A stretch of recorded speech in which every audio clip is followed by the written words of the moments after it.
स्वागत है आपका रेडियो जय घोष 107.8 FM पर। मैं हूं आपका दोस्त राधेश्याम दीक्षित और हम निरंतर जो कार्यक्रम है विमर्श, उसमें यह प्रयास कर रहे हैं कि विभिन्न वो विषय जो दुनिया के अलग अलग देशों में अलग अलग स्वरूप में लिए जाते हैं, लेकिन उसका मूल क्या है, उसका विषय ठीक से समझा जा सके, उसमें हम सम्मिलित हो सकें और हमारी जो मंथन की प्रक्रिया है वो सुचारू ढंग से आगे चल सके। और यही कोशिश जय घोष पर हमारी निरंतर है। और विमर्श में आज हम फिर बात करने जा रहे हैं बौद्ध दर्शन के विभिन्न पहलुओं पर, और उसके लिए जिन विशेषज्ञ के साथ एक दिन पहले आपका संवाद हुआ वो हमारे बीच में आज दोबारा हैं। प्रोफेसर अवधेश कुमार चौबे जी, आपका हार्दिक स्वागत, अभिनंदन। आप अध्यक्ष हैं बौद्ध दर्शन एवं पाली जो भाषा विभाग है उसके एकलव्य परिसर के, जो कि है केंद्रीय संस्कृत विश्वविद्यालय अगरतला त्रिपुरा में। आप चल कर आए हैं हमारे बीच में और इस विषय पर आपने काफ़ी विस्तार से समझाकर सरल रूप में हमारे पास पक्ष रखा है, ताकि हम ठीक ढंग से समझ सकें बौद्ध दर्शन को और उसके विभिन्न पक्षों को, और जितना अंगीकार कर सकते हैं वो सर्वश्रेष्ठ है। और अगर अंगीकार न भी कर पाए तो कम से कम भ्रम तो नहीं रहेगा, और भ्रम दूर होना अत्यावश्यक है, क्योंकि दुनिया में आज का जो युग है वो सूचना तंत्र का युग है, लेकिन सूचनाएं जब ज़्यादा हो जाएं तो प्रोसेसिंग मुश्किल हो जाती है। कंप्यूटर के साथ तो ये है कि ज़्यादा सामग्री हो जाए तो वो हैंग कर सकता है, लेकिन मनुष्य हैंग नहीं करता, बल्कि वो गलत रास्ते पर चला जाता है और वापस अनलर्न करके रीलर्न करना एक गंभीर प्रक्रिया है, थोड़ी मुश्किल है। इसलिए बेहतर है कि रास्ता हम सही चुनें और सही दिशा में हम यात्रा करें। तो बौद्ध दर्शन की यात्रा में हमारा ये विमर्श आगे जारी है। हमारे जी जो प्रोफेसर चौबे आज उपलब्ध हैं। प्रोफेसर साहब, हमने बौद्ध दर्शन के विभिन्न पहलुओं पर बात की और हमने पाया कि हम बहुत सारे भ्रम लेकर साथ जी रहे थे। भले ही हमें ये गुमान हो सकता है, ये गांभीर्य के तौर पर हम कह सकते हैं कि हम ज्ञानी हैं, लेकिन वो ज्ञानी वास्तव में ठीक विषय के ज्ञानी नहीं है, किसी न किसी भ्रम के ज्ञानी है, ये उचित नहीं है। तो आपने उस पर प्रक्षेप किया और बहुत ढंग से बताया। तो आज हम चाहते हैं कि हमारे बहुत से जो दर्शक और श्रोता दोनों ही रेडियो और हमारे वेब मीडियम के माध्यम से जुड़े हैं, उन सबको आप बताएं कि ये जो पूरा जो बौद्ध चिंतन है उसमें प्रत्येक बुद्ध क्या है, या बोधिसत्व, बाबा साहब भीमराव अम्बेडकर के बारे में कहा जाता है कि वो बोधिसत्व प्राप्त हो गया उनको। तो ये बोधिसत्व क्या है, ये प्राप्त होने वाला है या अनुभूत करने वाला है? और प्रत्येक बुद्ध, अगर प्रत्येक जो बौद्ध दर्शन के चिंतन से एकाकार हो जाए, वो स्वयं बुद्ध हो गया, तो क्या उसको या प्रत्येक बुद्ध और अलग अलग, ये क्या अंतर क्या है? और अगर अंतर नहीं है तो अंतर बताया क्यों जाता है?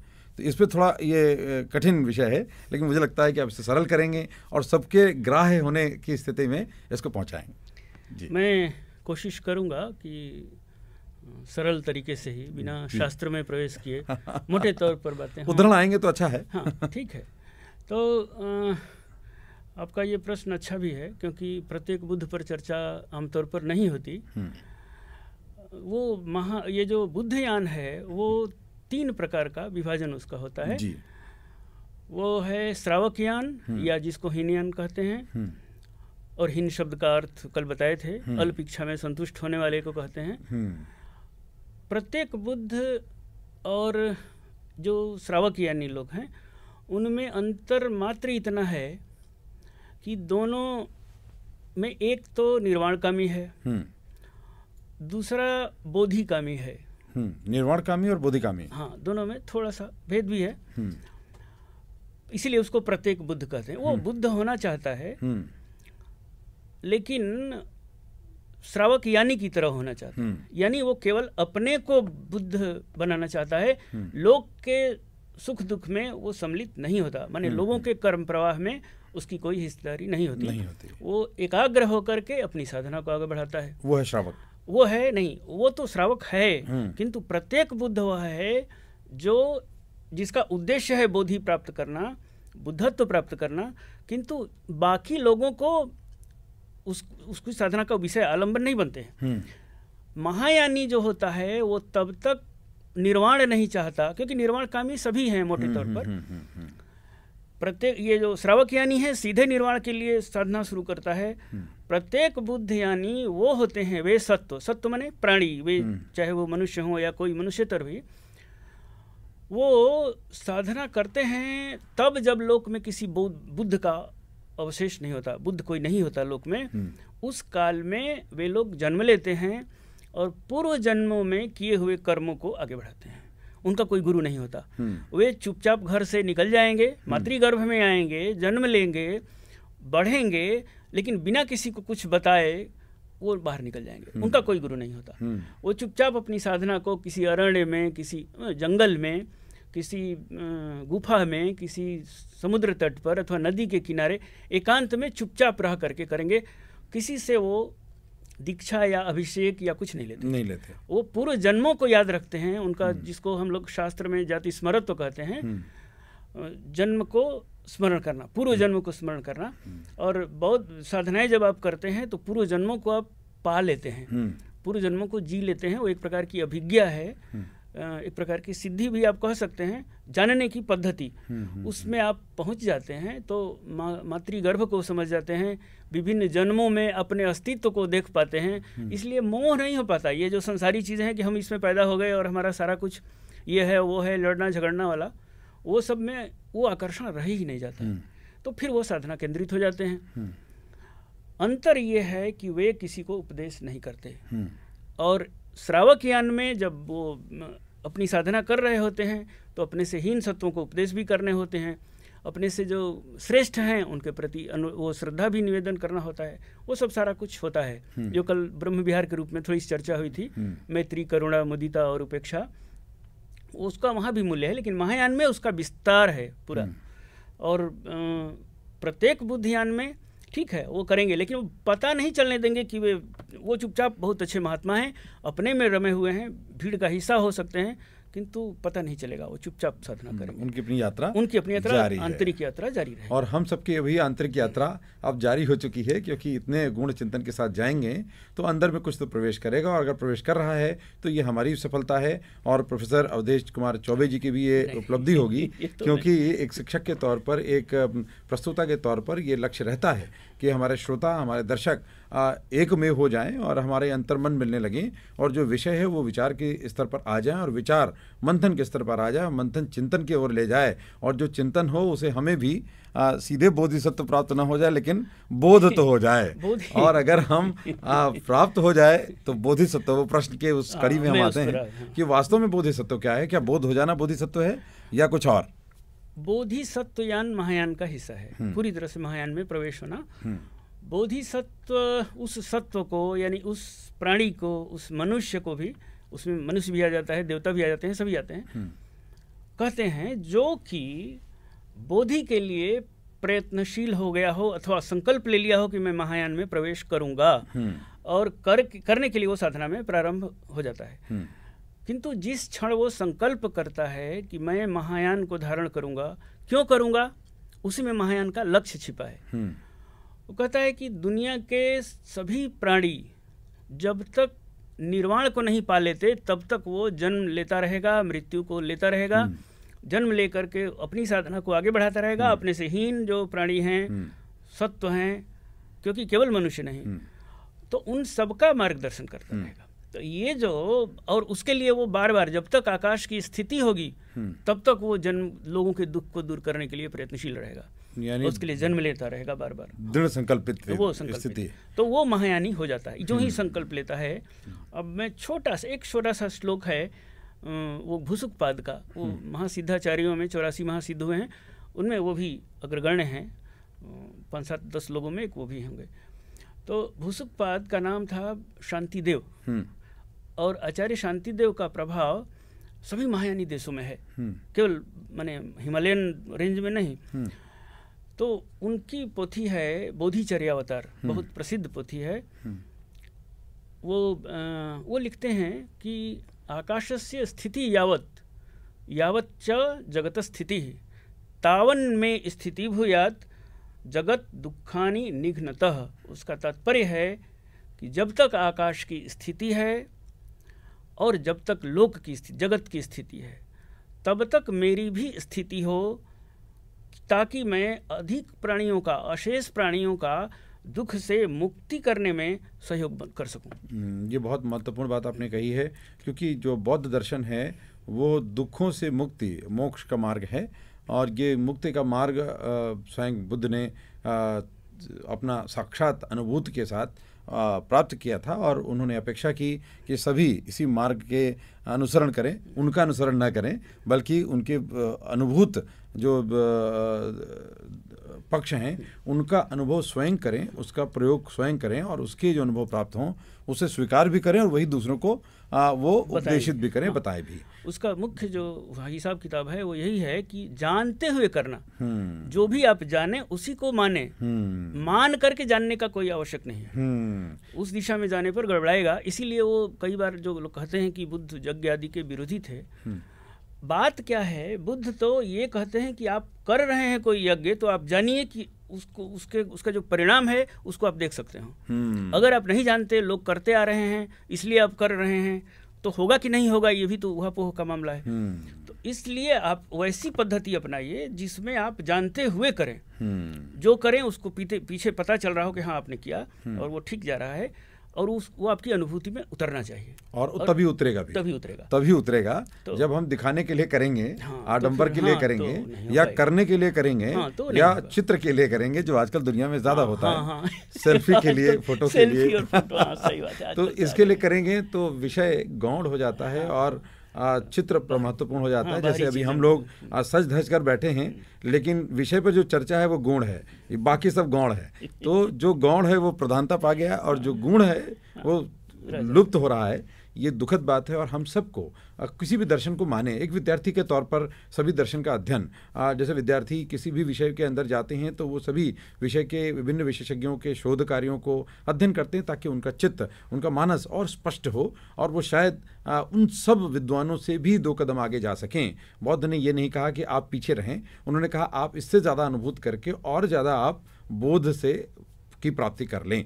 तो ये बहुत बड़ा लक्ष्य है और ये बड़ा विचार भी है और मुझे लगता है कि श्रेष्ठता एक मानव योनि में आने की है कि हम उसे और ज़्यादा प्रयोग के साथ, जीवन में उसको उतारने के साथ में, उसको अनुभूत करने के साथ में तब स्वीकार करें और दूसरों को स्वीकार करने के लिए आग्रह करें, लेकिन प्रयोग के साथ। तो बहुत अच्छी बात आपने की, महायान की बात आपने की।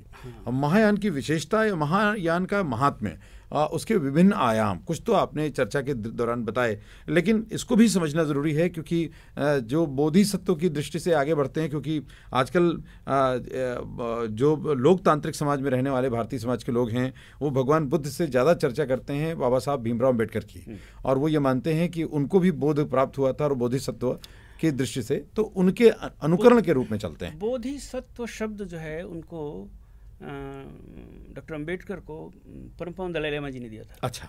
उन्होंने कहा कि बोधिसत्व, क्योंकि वो अपने लिए तो कुछ नहीं किए, वो लोक के लिए, उसमें भी जो वंचित तबका था समाज का, उसकी बात उन्होंने की और उसका उपयोग बहुत सारे लोग अपने ढंग से कर रहे थे, लेकिन इन्होंने ईमानदारी से एक आश्रय दिया बुद्ध का, ताकि लोग मने धर्म विमुख न हों या साधना में रहें, क्योंकि चित्त को चाहिए। अभी देखिए पश्चिम जो आ रहा है इसलिए कि उसकी ज़रूरत है, धर्म मनुष्य की आवश्यकता है, उससे आप चित्त होकर के जी नहीं सकते। केवल बुद्धि पर विश्वास करेंगे तो ज़्यादा बौद्धिक होंगे तो आत्महत्या तक जा सकते हैं क्योंकि बुद्धि को समृद्ध सत्य कहते हैं हमारे यहाँ। समृद्ध सत्य माने ये संसारी जो व्यवहार है जितने प्रकार का है, साधना में भी वो उसकी ज़रूरत होती है, उसी के सहारे आप लक्ष्य तक जाते हैं, और जब लक्ष्य मिलता है तो वो शब्द से बाहर होता है, उसको परमार्थ सत्य हम लोग कहते हैं। तो 2 प्रकार का सत्य होता है, एक समृद्ध सत्य और एक परमार्थ सत्य। लेकिन मैं थोड़ा चला गया शास्त्र में, मूल बात पर आते हैं। बोधिसत्व उस जीव को कहते हैं जो बोधि पाने के लिए प्रयत्नशील हो। बोधि पाने का मतलब है महायान का जो पथ है उसमें कि वो परमिताओं की साधना कर ले या तंत्र की साधना कर, बोधि पाले, बुद्ध हो जाए। बुद्ध होकर उसमें असीमित सामर्थ्य होती है, तो जो उसकी शरण में आएगा या जिसके प्रति वो आलंबन बनाएगा अपने चित्त का, उसका भला होगा। बहुत सुंदर बात की, यानी कि हम लोग विभिन्न माध्यमों के ज़रिए अगर हम ज़्यादा से ज़्यादा लोगों का लाभ पहुंचाएं तो हम उस मार्ग का अनुसरण कर सकते हैं, आगे जा सकते हैं। और आप सब भी अगर इस पूरी चर्चा के साथ कुछ लाभ प्राप्त करके और समाज में जग हित के लिए, जनहित के लिए कार्य करेंगे तो आप भी उस दिशा के अनुकरणीय मार्ग पर आप प्रशस्त होंगे और आगे। उसके लिए साधना बहुत महत्वपूर्ण तत्व है, जिसको लोग जानते तो हैं लेकिन मानते नहीं, और मानते हैं तो करते नहीं, और करते हैं तो ठीक ढंग से नहीं करते, तो कुछ छूट जाता है। हमको ये तो रहता है कि हमने प्राप्त किया, लेकिन वो प्राप्त पूरा हुआ नहीं है, उस स्तर तक हम पहुँचे नहीं, तो वो जानना बहुत ज़रूरी है। अब हम अंतर की बात कर रहे थे या उसकी महात्म्य की, विशेषता की बात कर रहे थे, महायान की खास तौर पर। तो महायान के विषय में और थोड़ा प्रकाश डालें ताकि हमारे दर्शक और श्रोता ये जान सकें कि महायान का और महात्म्य क्या है, उसके और आयाम क्या है। महायान बहुत व्यापक अर्थ में है। महा का मतलब ही है कि वो असीमित काल तक कोई अपने आप को निर्वाण में नहीं जाने देना चाहेगा, जो जीवन का परम लक्ष्य है।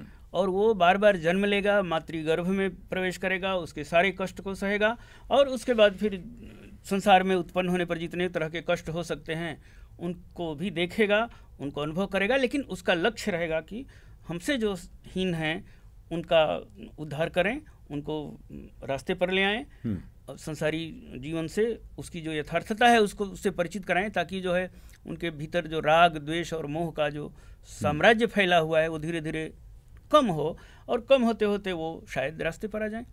तो एक उनके लिए मार्गदर्शक की भांति रहेगा, किंतु अपनी साधना को आगे बढ़ाते हुए, क्योंकि साधना में प्रवेश किए बिना पता नहीं चलता है कि हम सामर्थ्य वाले हैं कि नहीं हैं, कुछ नहीं पता चलता। और कई बार तो बड़े योगियों को ये भी नहीं पता चलता कि उसका स्मरण करके बहुत लोगों के काम हो जाते हैं। बहुत महत्वपूर्ण बात आपने की है। और साथ में चूंकि आप जितना दर्शन को और स्पष्ट करते जा रहे हैं, उससे काफ़ी कुछ जो है वो निर्गुण उपासकों के नज़दीक लग रहा है बौद्ध दर्शन। तो हम ये ज़रूर जानने की कोशिश करेंगे कि जो वैदिक दर्शन है, जो वैदिक चिंतन है, वैदिक जीवन शैली है, उसमें स्वीकार भी किया गया है, बुद्ध को एक अवतार के रूप में स्वीकार किया गया, लेकिन बौद्ध दर्शन में वैदिक दर्शन को या वैदिक जीवन शैली को कितना स्वीकार किया गया है, या उसमें जिस तरह का भेद आज आधुनिक समय में बताया जा रहा है, क्या वास्तव में उतना भेद है, क्या वास्तव में उसमें कोई द्वंद्व है, या वास्तव में कुछ ऐसे समझने के तत्व हैं जो हम सब के लिए उपयोगी हो सकते हैं। ये सब जानेंगे, लेकिन एक छोटे से अंतराल के बाद। और उसके लिए आपको हमारे रेडियो जयघोष को सुनते रहना होगा, ताकि कुछ क्षणों के बाद हम पुनः वापस आएँ तो हम मिले रहें और जो चिंतन, जो चर्चा चल रही है, ये विमर्श की यात्रा जारी रहे। तो एक लेते हैं अल्प विराम।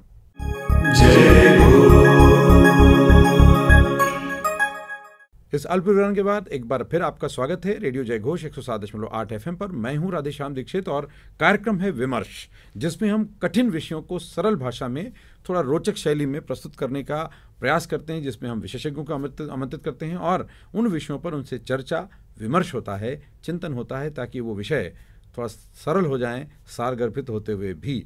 हमारे साथ आज के जो विशेषज्ञ हैं वो बौद्ध चिंतक के, बौद्ध दर्शन के विशेषज्ञ हैं, और आपका अध्ययन, आपका चिंतन काफ़ी विस्तृत है, इसलिए हमारे लिए सरल रूप में उसे प्रस्तुत कर पा रहे हैं। आप हैं प्रोफेसर अवधेश कुमार चौबे जी, हमारे स्टूडियो में आपसे सीधे साक्षात हैं। आप हैं अध्यक्ष बौद्ध दर्शन और पाली विभाग के जो संस्कृत केंद्रीय संस्कृत विश्वविद्यालय है अगरतला त्रिपुरा, उसके एकलव्य परिसर के आप आए हुए हैं हमारे स्टूडियो में, और आज हमारे साथ सीधे आपसे जुड़ रहे हैं। हमने बात की बौद्ध के स्वीकृति की, वैदिक जो देवतागण हैं या वैदिक दर्शन है, चिंतन है, उसके साथ में बौद्ध दर्शन के कोई साम्यता है क्या उसमें, या दोनों पक्षों में कितनी स्वीकार्यता है। एक तरफ तो बुद्ध को एक अवतार के, भगवान विष्णु के अवतार के रूप में माना गया है, लेकिन बुद्ध खुद को भगवान की श्रेणी में नहीं रखते। तो अब इन दोनों के बीच में साम्यता क्या है, और जो अंतर है वो मूल अंतर क्या है? देखिए, बुद्ध अपने को ईश्वर नहीं मानते, भगवान उनको संबोधित करते थे लोग, तो कोई दिक्कत नहीं, कह सकते हैं। हमारे यहाँ भी जैसे सामान्य उच्चारण में भगवान कह देते हैं, भगवान कहते ही हैं, कहते। तो उसी तरह से तो जो श्रद्धा पूर्वक जो उनके पास आते थे, तो उनको भगवान कहने में कोई दिक्कत नहीं। कोई भंते कहता था, कोई भगवान कहता था, कोई बुद्ध कहता था, कोई सुगत कहता था, तमाम तरह के संबोधन जो जिस लायक हो अपना कहता था, और वो सुनते थे। दूर से भी कहीं से कह रहा हो, मीलों दूर से, तभी वो सुन लेते थे। इस तरह की बहुत सारी कथाएं हैं। जीवक उनके चिकित्सक थे, और एक बार वो किसी ट्रैफिक जाम तो नहीं कहेंगे, किसी नगर में प्रवेश करने में उनका रह गए, बाहर ही रह गए, और इधर समय हो रहा था उनकी पट्टी बदलने का, कोई घाव हुआ था। तो उन्होंने कहा कि अब मैं क्या करूं, मैं तो समय हो गया और वो नहीं हुआ। बुद्ध ने उनको पढ़ा कि जीवक परेशान हैं, कहीं दूसरी जगह हैं, उन्होंने अपना बदल लिया। तो जब वो आए तो देखा कि ऐसा कैसे हो गया, किसी और ने तो नहीं किया। कहीं इतने दिन से कर रहे थे तो भाई कर लिया, उसमें कोई दिक्कत नहीं, समय था और तुम वहाँ फंसे हुए थे। तो बीच बीच में उनको झटका लगता था कि देख रहे थे कि मैं कहाँ फंसा हुआ था। तो ये बुद्धों के लिए बड़ी सामान्य बात है, लेकिन आमतौर पर प्रकट नहीं करते हैं लोग। और अपने भिक्षुओं को निर्देश भी दिया था, जब देखा कि चमत्कार बढ़ना शुरू हो गए हैं, भिक्षु लोगों से। तो उन्होंने रोका कि ये कोई रिद्धि प्रतिहारिक, माने रिद्धियों पर, रिद्धि या सिद्धि जो कहिए, वो र को स ई का उसमें पाली के जो वो व्यतिक्रम होते हैं, तो उसमें तो सिद्धियों को प्रदर्शित लोक में ना करें, नहीं तो फिर तो आदमी उसी के पीछे पीछे दौड़ेगा, फिर इनके पास बहुत सारी चीज़ें आने लगेंगी, फिर साधना गई खत्म और फिर वो सिद्धि के उसमें फिसल गए। तो उसको वो नहीं चाहते थे, इसलिए कभी उन्होंने किया नहीं है।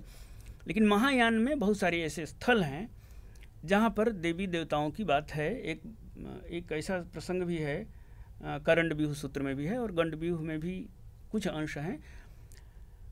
ये महायान सूत्रों में इस तरह की चीज़ें हैं कि बुद्ध के पास एक बार मैत्रेय की वगैरह सभी लोग बैठे हुए थे और उसमें शिव जी को आगे करके सारे देवतागण पहुंच गए। तो बुद्ध ने कहा कि सभी जो वहाँ पर बोधिसत्वगण हैं उन लोगों ने उनका स्वागत किया और सबको उचित आसन दिया और तरह तरह की चर्चाएं होती रहीं। अब वो चर्चा मौखिक है या मानसिक है, क्योंकि यहाँ तो गुरु वह होता है जिसका व्याख्यान मौन में घटता हो। गुरोस्तु मौनम व्याख्यानम शिष्यस्तु छिन्न संशयः। गुरु वह है जो मौन में व्याख्यान करे और शिष्य वह है जो उसको पकड़े और उसके संशय छिन्न हो जाए। तो ये तो बाहरी दुनिया में बताने लायक कम है। तो लेकिन उन लोगों की जो बातें हैं उसमें वो पूछते हैं कि भगवान हमको बोधि कब मिलेगी? तो वो कहते हैं, कल्प विशेष का नाम लेते हैं कि उसमें तुम पैदा होोगे। कुल वो उनका सम्मान पूर्वक बहुत बड़ा उनके लिए भी, शिव जी के लिए भी संबोधन है। और कहते हैं कि तुम उस समय भस्मेश्वर बुद्ध के रूप में उस कल्प में जन्म लोगे।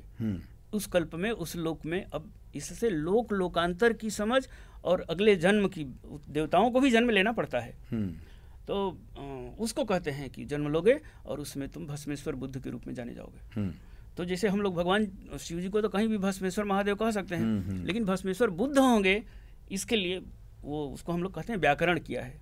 तो महायान सूत्रों में इसका व्याकरण किया, मैंने बताया है कि शिव जी को बोधि तब मिलेगी। तो सभी देवतागण जितने हैं उनका कोई निषेध नहीं है बुद्ध से। देवतागण तो अक्सर आकर के उनके पास प्रश्न वगैरह पूछते रहते थे। नाम नहीं है, लेकिन कोई देवता आए और नहीं आए, इस तरह की बातें हैं कि आए और बात किए। तंत्रों में बहुत तरह के मंडल बनाए जाते हैं।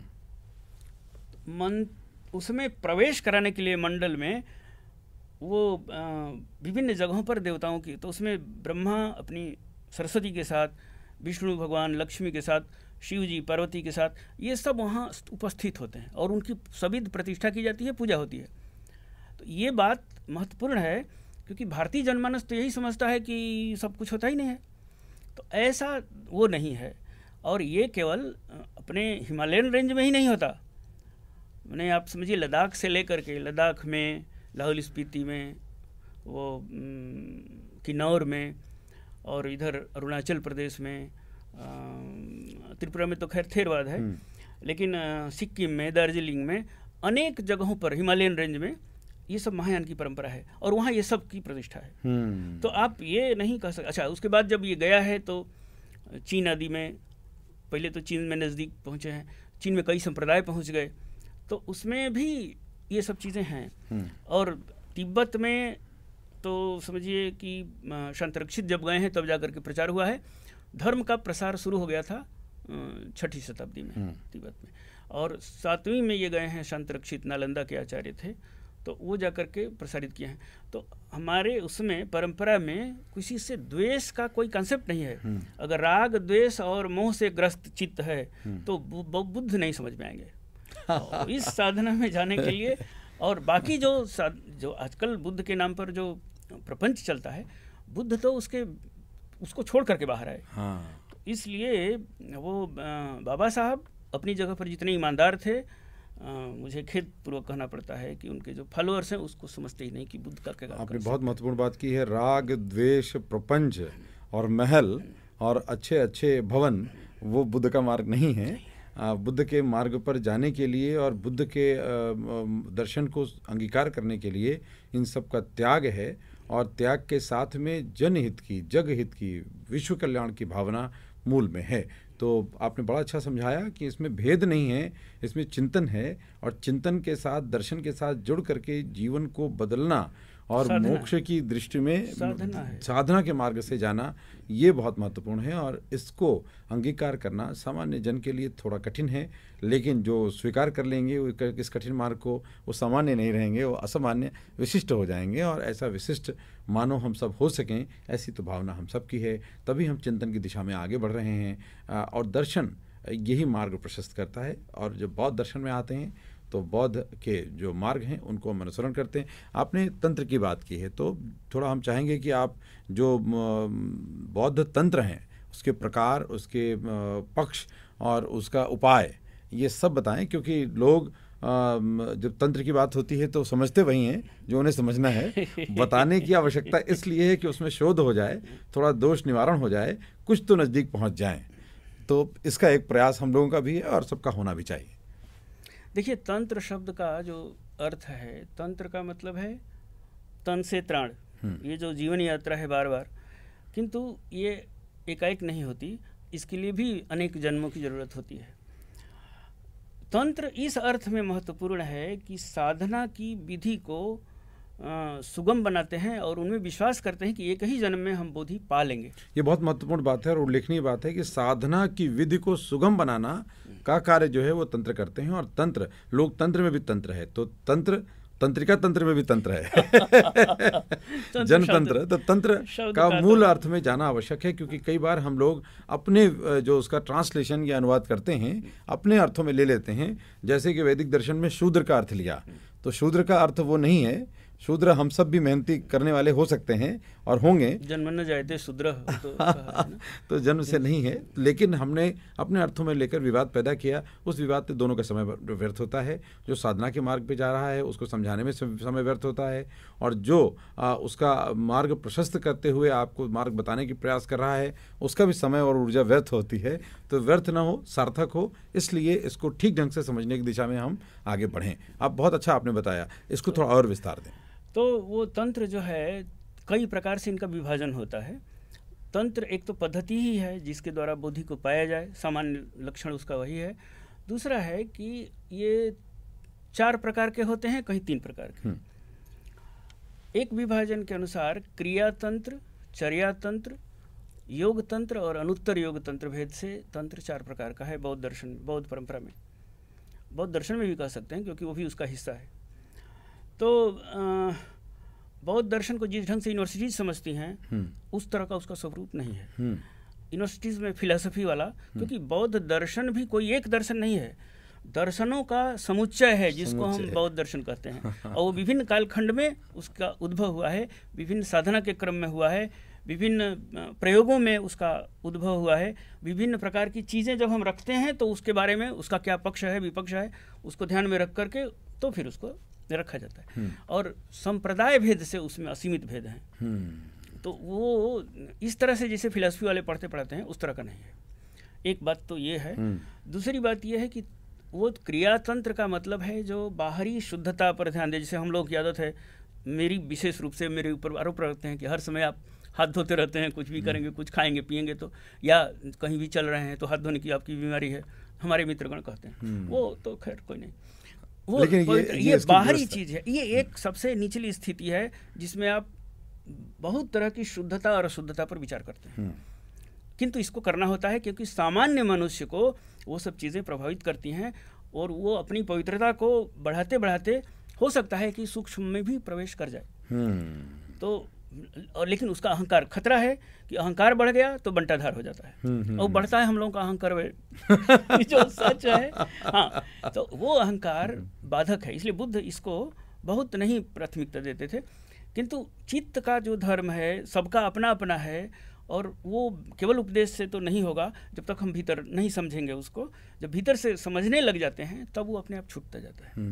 और वो छूटता जाएगा तो धीरे धीरे योग की ओर प्रवेश हो सकता है, तो चर्या की ओर प्रवेश होता है। दूसरा चरण है चर्या तंत्र में भी बहुत सारी पोथियाँ हैं, बहुत सारे संप्रदाय हैं। तो वो चर्या में कुछ अभ्यास करेंगे और कुछ क्रिया करेंगे, माने शुद्धता वगैरह भी रहेगी और सोने उठने बैठने सब जगह उसका विधि भी रहेगी, किंतु ज़्यादा नहीं रहेगी, कुछ कम हो जाएगी। और योग की ओर अंतः प्रवेश हो जाएगा, अंतर्यात्रा प्रारंभ हो जाती है। योग तंत्र में अधिकांश समय आपका जीवन का युक्त होने में बीतता है। योग समाधि, योग शब्द का मतलब है समाधि। योग का मतलब वो नहीं है जो पब्लिक में चल रहा है, फिटनेस उटनेस, वो सब नहीं है। योग का मतलब है समाधि। तो उसका अंश काल का जो अधिक हिस्सा है, क्षण संपत्ति, उसकी समाधि में जाती है। और अनुत्तर योग तंत्र सर्वश्रेष्ठ अवस्था है जिसमें ये सब सारी चीज़ें, मंदिर मस्जिद, ये सब वो सब छूट जाते हैं। वो अपने में जहाँ रहेगा, आत्मारामी अपने आप में डूबा रहेगा, वो समाधि भूमि में ही रहेगा। जिनका नाम लिए आचार्य शांतिदेव, जिनका बहुत प्रभाव है महायानी देशों में भी। शांतिदेव तो केवल भोजन करने के लिए उनको ले आया जाता था और आकर के वहीं सो जाते थे बैठे बैठे। तो कहते थे सब युवा भिक्षु की, लो ये तो सो गए। फिर कोई कान में कहता था, गुरुजी वो जल आ गया है, भोजन आ गया है। आओ, आ गया है, अच्छा। तो फिर भोजन करते थे। करते करते मान लीजिए पानी ले आने में देर हुई तो वो अपना नींद ले लिए। हाँ। फिर कोई कहेगा कि ऐसा, तो वैसा करते थे। फिर एक बड़ी लंबी कथा है उनके जीवन की। वो नालंदा में एक कॉन्फ्रेंस में लोग रख दिए कि वार्षिक सम्मेलन में आपको गुरुजी मुख्य वक्ता के रूप में आना है। तो ठीक है, गुरुजी आएंगे। वो वहाँ से जाते थे, फिर कुटी में सो जाते थे, माने लोगों के हिसाब से सो जाते थे। फिर वो माना जाता है कि जब वो व्याख्यान देने के लिए आए, विद्यार्थियों ने कहा कि आप थोड़ा सा कुछ बोलिए गुरुजी। पहले तो वो सब अपना संवाद होता रहा कि ये आए हैं, यहाँ है, वहाँ है। तो वो अपना सो रहे थे और जब कहा कि बोलो, तो पूछे कि बोलने के लिए हमको कहा, चलो बोलो, क्या सुनोगे? आर्ष सुनोगे कि अर्थार्थ सुनोगे? आर्ष माने तो ये सब कहे, आर्ष का मतलब तो बुद्ध वचन हो गया, तो हम लोग रोज सुनते हैं। ये अर्थार्थ कौन चीज़ है? तो सब विद्यार्थियों ने कहा कि अर्थार्थ सुनाइए।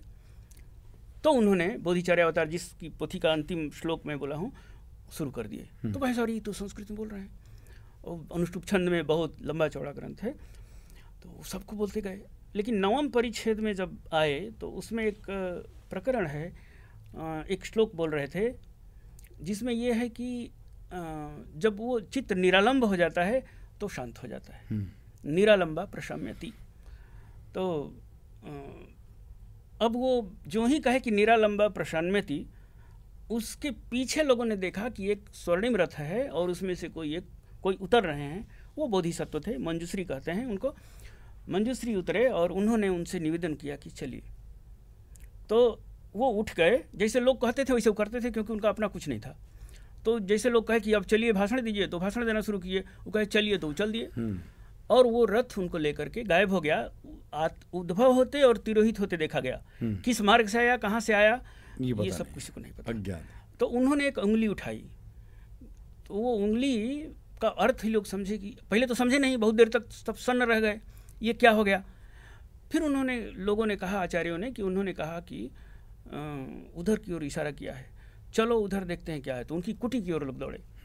वहाँ गए तो 3 हड़िया में 3 पुस्तकें फोल्ड करके भोजपत्र पर रखी हुई थी उसमें। तो देखा तो वही बोधिचर्या अवतार है, सूत्र समुच्चय है और शिक्षा समुच्चय है, 3 पोथियाँ हैं। वो आज भी वो बहुत पूज्य मानी जाती हैं। तो उनको लोगों ने, बड़े जो आचार्यगण थे, जो सिद्ध थे वहाँ, वो जानते थे कि ये कौन है। बाकी सब समझते थे कि हंस में सोते रहते हैं, तो इनकी क्या उपयोगिता है, कहाँ है को यहाँ रखा। तो सिद्धों के साथ इस तरह का होता है, वो अपने में डूबे रहते थे। तो अनुत्तर योग तंत्र का जो साधक होता है, वो हर समय उसकी साधना चलती रहती है। तो वो एक प्रकार की समाधि में। तो भूसुक पाद उनको कहते हैं। कुछ लोग कहते हैं कि वो भूसुक नाम की समाधि विशेष में हमेशा रहते थे। और कुछ लोग कहते हैं कि, कुछ लोग व्यंग में कहते हैं कि भुक माने भोजन करने वाले, सु माने सोने वाले, क माने करने वाला। तो सोते थे और खाते थे, इसलिए भूसुक पाद थे। तो जो युवा, जो तरुण, जो भिक्षु थे, उनको लगता था कि ये भूसुक पाद हैं, और जो जानने वाले थे वो समझते थे कि ये भूसुक पाद। लोगों का क्या कहें, लोगों का काम है कहना। और भारतीय जनमानस जो है इसमें बड़ा अभ्यस्त है कि किसी को भी कोई उपमा देना या किसी विषय को किसी रूप में रखना। लेकिन हमारा उद्देश्य है कि हम उन विषयों के गुण महत्व की ओर समझें और उसको आत्मसात करने की दिशा में आगे बढ़ें और जानना बहुत ज़रूरी है, मानना तो आपके हाथ में है। और अगर आप साधना की दिशा में आगे बढ़ना चाहते हैं तो ये श्रेष्ठतम अवस्था है। चूँकि हम सांसारिक जीवन में हैं और हम सब लोग सारे भोग पाना चाहते हैं तो वो सब पाते हुए मुक्ति का मार्ग पता होना चाहिए, ताकि जब भी इस बात का भान हो तो हम सही सामग्री के साथ तैयार हों और यात्रा हमारी थोड़ी सरल, सुगम और उपयुक्त तो होगी। आपने यात्रा की बात की, लोग अनंत यात्रा पे जाते हैं, लेकिन आपने कहा अंतः यात्रा, तो लोग सोचते हैं आत्मचिंतन कर लेना ही अंतः यात्रा है। थोड़ा इसको भी बताएं, समझाएं कि वास्तव में अंतः यात्रा क्या है, और अंतः यात्रा क्या, इसके लिए भी कोई विमान, कोई इंतजाम, कोई तरीका होता है कि अंतः यात्रा की जा सके, या इसका कुछ अलग विधान है? ये चिंतन जो है ना, बुद्धि का धर्म है, और बुद्धि को हमारे यहाँ समृत सत्य कहते हैं। समृत माने चारों तरफ फैला हुआ, जो इसी संसार में चित्त का अटकना और वहाँ पर प्रश्न उत्तर करना, वो है। जब ये समाप्त हो जाती है तो फिर वो समाधि की स्थिति होती है। व्यवसायात्मिक, भगवद गीता में भी कहते हैं कि व्यवसायात्मिका बुद्धि समाधौ न विधीयते। ये जो व्यवसाय करने वाली बुद्धि है, ये समाधि भूमि में नहीं टिकती। यहाँ हमसे विरोध कोई नहीं है। वो बात वही है जो वेदांत की है, वही यहाँ भी है, वो नहीं टिकेगी। तो बुद्धि ही समस्या है, क्योंकि जो ही बुद्धि चलेगी मानसिक कर्म होता चला जाएगा, वो फंसाती जाएगी। बहुत सारी कथाएं हैं। एक बुद्ध के शिष्य थे स्वर्ण, उनको चूंकि बहुत बड़े परिवार के थे, और आकर के उन्होंने कहा कि तुम्हारी जिम्मेदारी है कि तुम अमुक जो कन्या है उसके घर जाकर के रोज भोजन करोगे। तो कहे ठीक है। तो वो गए, जाकर के देखा कि बहुत सुंदर है, अनिंद्य सुंदरी, उसके यहाँ भोजन ठीक है। तो लेकिन उनको लगा कि उसी के यहाँ क्यों कहे। वो कई दिन गए और जाकर के देखा कि ये तो बहुत सुंदर है। फिर उसके आंगन में गए, फिर वो भोजन लिया, जो भी किया, जो भी पद्धति है, जिज्ञासा बनी रही। हाँ, लेकिन ये तो कहे कि एक चीज एक दिन बताया कि देखो वो तुम्हारे चित्त को जानती है। कहा क्या? तो हमारे में जो इतना कुल रहा होगा उसके बारे में भी सब जान गई होगी। कहा हाँ, वो सब जान गई होगी। अरे तो बड़ा गड़बड़ हो गया, तब मैं नहीं जाऊंगा उसके बाद। कहे कि वो उपासिका है और श्रेष्ठ उपासिका है, इसलिए मैं तुमको भेजा, तुम्हारी वहाँ जरूरत है, तो इसलिए तुमको जाना पड़ेगा। तो फिर अभी सतर्क होकर के जाने लगे। तो हर समय सतर्कता का मतलब है सजग होना, चित्त में क्या चल रहा है वो देखते रहना। वो देखते रहिएगा तो फिर वो विपश्यना होती रहेगी, चलते फिरते, हंसते फिरते, सब जगह होती रहेगी, कोई पेन नहीं है उसमें। लेकिन वो हर समय चित्त को देखना, चित्त की समता में रहना, अब वो एक पद्धति है, मैं उस पर पब्लिकली कुछ नहीं कह सकता, लेकिन ये है कि उसके जो अधिकारी लोग हैं उन्हीं से सीखना चाहिए। उसके लिए मान लीजिए कम से कम वो जो गोयनका जी चलाते थे, वो परंपरा जीवित है देश में और बहुत प्रभावी है वो। तो उसमें अगर कम से कम 10 दिन रहें, 1-2 सत्र करें, एक दिन का 10 दिन का एक बार 2 बार, तो हो सकता है विपश्यना उतर जाए भीतर। बहुत महत्वपूर्ण बात ये कि अंतर यात्रा भी इतनी सरल नहीं है कि आप रेलवे की टिकट या हवाई जहाज के टिकट के समान टिकट कटाएं और आप यात्रा पे निकल पड़ें और आपको आराम से लाउंज में बैठ करके सब बताने वाले मिल जाएं। ऐसा संभव थोड़ा नहीं है, क्योंकि ये अंतर यात्रा कठिन है। और इसीलिए बहुत से साधक जब कहते हैं कि आप विपश्यना का अभ्यास करें, तो विपश्यना जाने से पहले वो कहते हैं क्या मोबाइल हमारा बंद हो जाएगा, क्या हमारा संवाद नहीं होगा, हमें अकेले रहना पड़ेगा, या कि परिवार की चिंता हम नहीं कर पाएंगे। अगर आप करेंगे तो विपश्यना नहीं कर पाएंगे और आप सब फंसे ही रहेंगे, तो आप निकल नहीं पाएंगे, और निकल नहीं पाएंगे तो आप अंतः यात्रा की यात्रा में सम्मिलित नहीं होगा। आर्य मौन शब्द है, आर्य मौन धारण करना होता है। आर्य मौन का मतलब है कि आप मन से भी कोई संवाद कहीं से नहीं कर सकते। ये बहुत कठिन बात है। कठिन नहीं है। हाँ। जब आप उसमें, वो इसीलिए रास्ता चलते समय भी दृष्टि को नीचे रखना होता है, बहुत दूर तक सामने नहीं। हाँ। क्योंकि जहाँ आंख गई सब वो पेड़ पौधे वो सब फंसा देंगे। हाँ, तो रास्ते को चलते समय भी बड़ा अनुशासन है उसमें। हाँ। जैसे भिक्षु को चलना चाहिए उस तरह से गृहस्थ लोग सबको चलना चाहिए। वो केवल उसमें प्रैक्टिशनर्स को, बाकी तो नहीं चलिएगा तो एक्सीडेंट हो जाएगा, आज देख रहे हैं। तो लोग दूसरी स्थिति में है, साधना का जो क्षेत्र होता है वो दूसरा होता है। तो उसमें जब रहेंगे तो उसके अनुशासन में रहेंगे तो अपने भीतर आपको प्रवेश करने में दिक्कत नहीं होगी। चित्त को हर समय देखते रह सकेंगे, क्या क्या उभर रहा है उसको देखते रह सकते हैं। उसमें राग हो रहा है कि द्वेष हो रहा है, कितनी भी प्रकार की जो समस्याएं हैं वो इन्हीं तीनों में घुसती हैं। या तो राग होगा, या द्वेष होगा, या मोह होगा। बुद्ध ने केवल 3 में बांट दिया सभी प्रकार के कर्मों को, और सभी प्रकार के कर्म के साधन केवल 3 ही हैं। या तो वाणी से होगा, आप किसी को प्रेम से बोल सकते हैं, उसके जीवन में रसधार गूंज सकती है, या फिर आप किसी को गाली दे सकते हैं, कुठार, और फिर या तो फिर प्रहार कर सकते हैं, तो काया से हो जाएगा। मन से कुछ दोनों संभव नहीं है तो उसके प्रति सद्भाव या दुर्भाव कर सकते हैं। तो अगर शुभ भी उसकी कामना करते हैं तो शुभ कर्म है और वो परिणाम देगा। कुछ नहीं कर पा रहे हैं, कोई रोगी बीमार है, उसके प्रति मंगल कामना अगर करते हैं तो ये जो मेत्ता है, मंगल कामना है, वो उसके जीवन में परिणाम देती है। क्योंकि जो ही चित्त आप किसी का भी चित्त अगर आलंबन बनाते हैं तो वो जानता है, भले वो पहचानने में उसको देरी होती है लेकिन प्रतिक्रिया वहाँ पर शुरू हो जाती है। तो हम किसी के बारे में दुर्भाव भी रखेंगे तो वो परिणाम देगा। तो इसलिए किसी के प्रति सद्भाव और दुर्भाव रखते समय जानना चाहिए कि ये कर्म है, और ये काया से मारने वाले से ज़्यादा प्रहारक होता है मन से जो मार दिया। और हम लोग दिन भर मारते रहते हैं। तो ये मनसा वाचा कर्मणा, ये तीनों ही मार्ग से हमें श्रेष्ठ विचारों को अनुसरण करना है, श्रेष्ठ भावनाओं को अपने अंतर्मन में लेकर जाना है। और चूंकि जब बुद्ध का मार्ग हम अनुसरण करना चाहते हैं तो हम मुक्ति का मार्ग अनुसरण करना चाहते हैं, हम सिद्धि का मार्ग अनुसरण करना चाहते हैं, इसलिए इसमें रंगों का भेद नहीं है, इसमें कपड़ों का भेद नहीं है, इसमें आप उसे मुक्ति का मार्ग है और उसमें आप नीले या पीले या फिर किन्हीं और वस्त्रों में झगड़े का भी मामला नहीं है। आप पेंट करते रह जाएंगे, अंतर यात्रा नहीं होगी। अंतर यात्रा अगर करनी है तो इनसे मुक्त होना पड़ेगा। आपके साथ ये चर्चा बहुत महत्वपूर्ण है और आज इस चर्चा में हम सब ने बहुत कुछ प्राप्त किया है और अगले अंक में हम और भी इस चर्चा को विस्तार देंगे और प्रयास करेंगे कि जो साधना के मार्ग पर चलना चाहते हैं, चिंतन के मार्ग पर चलना चाहते हैं या इस बौद्ध दर्शन के विभिन्न पक्षों को बहुत गहराई से जानना समझना चाहते हैं, पढ़ा बहुत कुछ है लेकिन बहुत कुछ समझ में आया, बहुत कुछ छूट गया, तो उसको फिर से समेट लेते हैं, जान लेते हैं, इसलिए विमर्श कर लेते हैं, क्योंकि विमर्श हमें मार्ग प्रशस्त करने में माध्यम है, मददगार है। और उसमें ऐसे विशेषज्ञ जो हमारे बीच में आते हैं वो थोड़ा पथ प्रदर्शक बनते हैं, क्योंकि इन्होंने अपने जीवन में साधना की है, कुछ अध्ययन किया है, चिंतन किया है, आत्मसात किया है और तब जो उद्धरण आ रहा है वो हमारा पथ प्रदर्शक है। तो आप सुनते रहें रेडियो जयघोष 107.8 FM और हम ऐसे ही जुड़ते रहेंगे, विशेषज्ञों को आमंत्रित करते रहेंगे। आज प्रोफेसर अवधेश कुमार चौबे जी को बहुत बहुत आभार कि आप हमारे स्टूडियो में आए और आपने हमारे श्रोताओं और दर्शकों का मार्गदर्शन किया।